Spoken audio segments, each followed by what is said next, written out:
Morning again to you at home. It's a very busy day with leading the news this Monday.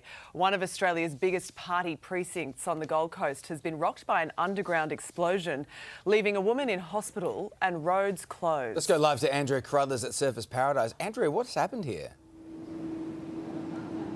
Well, guys, things have returned to normal, but right here is an electrical manhole which at one stage last night became like a trapdoor, then the site of an explosion. Shocking footage shows a woman walking along one of the Gold Coast's busiest streets when suddenly that manhole opens up beneath her. She drops down inside. A short time later, then comes the explosion.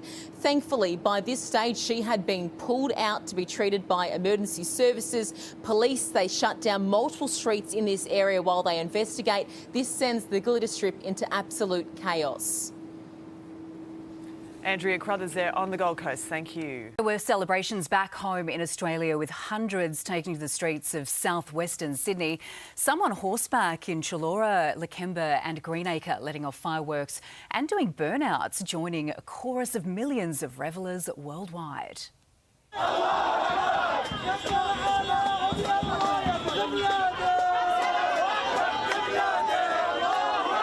Police were there and the group dispersed after 2 hours of celebrations.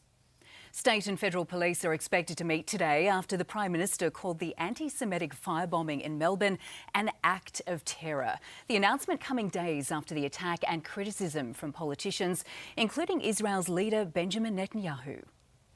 The atrocities that occurred at the synagogue in Melbourne clearly were designed to create fear in the community and therefore, from my personal perspective, certainly fulfil that definition of terrorism. The call will allow more resources and funding to be used in the investigation. To breaking news now, and there's been a ram raid in Melbourne's west. These pictures showing the back of the truck smashed into the front doors of the Burnside hub with the glass shattered. Details are light at this stage and we will have a full report from our reporter there shortly. An alleged killer will remain behind bars until his next court appearance, accused of murdering 58-year-old Iluka resident Daryl Driscoll in northern New South Wales. Michael Donald Webster was then arrested by police after allegedly leading officers on a 50-kilometre pursuit. Daryl is being remembered in the community as a wonderful, hard-working man. Passengers on board Sydney's train network are being warned of heavy delays and cancellations today as strike action continues. Live to today's Sydney reporter Jack Hahn in Lidcombe. Good morning, Jack. There are already some disruptions happening. Yeah, there sure are, Jane. Good morning to you. This is certainly not the news you want to wake up to on a Monday morning, with Transport for New South Wales this morning warning commuters to brace themselves for disruptions. We're at one of the hardest hit stations this morning, Lidcombe, and you can see why. Bankstown bound trains have been cancelled. Buses for all stops to Bankstown. That'll be a huge headache, particularly for Bankstown commuters, given that their other train line is being converted to a metro. So only buses getting out of Bankstown today, but this disruption is expected right across the Sydney Trains network. It will be particularly pronounced for people coming in on regional trains, those trains coming in from Blue Mountains as well as from the Illawarra region and from Wollongong. There will only be one train every hour and only two trains every hour coming in from Newcastle and Gosford, which, you know, Jane, those trains are busy on the best of days, so they will be crammed this morning. All of this industrial action was called off late last night by the federal court. They ruled and they banned the industrial action from happening, but we've heard from Transport for New South Wales, here's the thing, they didn't have enough time to schedule on the extra trains for this morning's commute, so they are still running the timetable as if the industrial action was going ahead today, so we can expect some disruptions across the network this morning. Jane. OK, Jack, thanks so much for the update. New data has revealed the extent of Queensland's youth crime crisis. South Brisbane is the major hotspot, with more than 7,500 reported offences between January 1 and November 30 this year. While the locations of where Queensland's 400 most prolific repeat youth offenders has been revealed, the state's far north topping the list with 78, Townsville close behind, Logan home to 46 repeat offenders, and South Brisbane rounding out the top four with 39. When we talk about serious repeat offenders, we've seen that increase 58% over the last 5 years. It comes as the state government prepares to pass its adult crime, adult time laws, increasing sentences for children found guilty of the most serious crimes. 2 teens have been confronted at Melbourne court accused of carrying out a violent armed crime spree. One of them already on 2 counts of bail when a park Christmas party was gate-crashed in the city's southeast. The 15 and 16-year-olds were nabbed by police after a machete was used to steal a teen's shoes and a phone at a bus stop in Skye, and a gun was pulled on a woman out of Frankston North Park.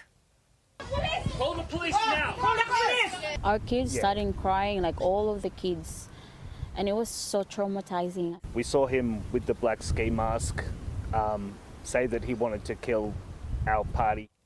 One of them was refused bail, declaring the allegations were shocking, serious and incredibly dangerous. A horror weekend on WA roads has prompted urgent calls from the state's top road officer for drivers to change their behaviour behind the wheel. 173 people have been already killed this year, 7 of those in just the last 2 days, putting 2024 on track to become the deadliest year in a decade. A woman is fighting for life after a 4-car crash in Melbourne's southeast. Police say a white Mercedes sedan collided with a Nissan Micra before it smashed into 2 other cars along Warrigal Road at Oakleigh just after midnight. The 82-year-old sedan driver suffered life-threatening injuries while everyone else escaped unharmed. Support for the Albanese government has slumped as cost of living pressures continue to put families under strain weeks out from Christmas. Live to Today Federal Politics reporter Liz Daniels in Canberra now. Liz, what do the latest polls tell us? Jane, a bad way to end the year for the Prime Minister, a new low for Labor and a key message not cutting through. The latest Resolve political monitor done for the Sydney Morning Herald and The Age shows the party's primary vote has fallen 3 points to 27. The coalition also took a haircut, down 1 point to 38. Peter Dutton and Anthony Albanese remain neck and neck in the preferred Prime Minister stakes, but both are down 2 points. It's on a key question of cost of living support that the government, though, is really suffering. The Prime Minister's been using the catchphrase, "We've got your back," when speaking to voters. 56% don't believe him. On the question of whether you're better off, that catchphrase that Donald Trump used during his US election campaign, 59% said no. Jane, cost of living pain is the #1 issue for voters, and these numbers don't bode well for the Prime Minister as we head into an election year. OK, Liz, thank you. How's this for a recovery mission? A boat has been filmed flying through the air on the Gold Coast. It's understood a helicopter was called in to salvage the vessel after it became stuck on rocks at Burleigh Heads, the pilot managing to skillfully place it back into safer waters.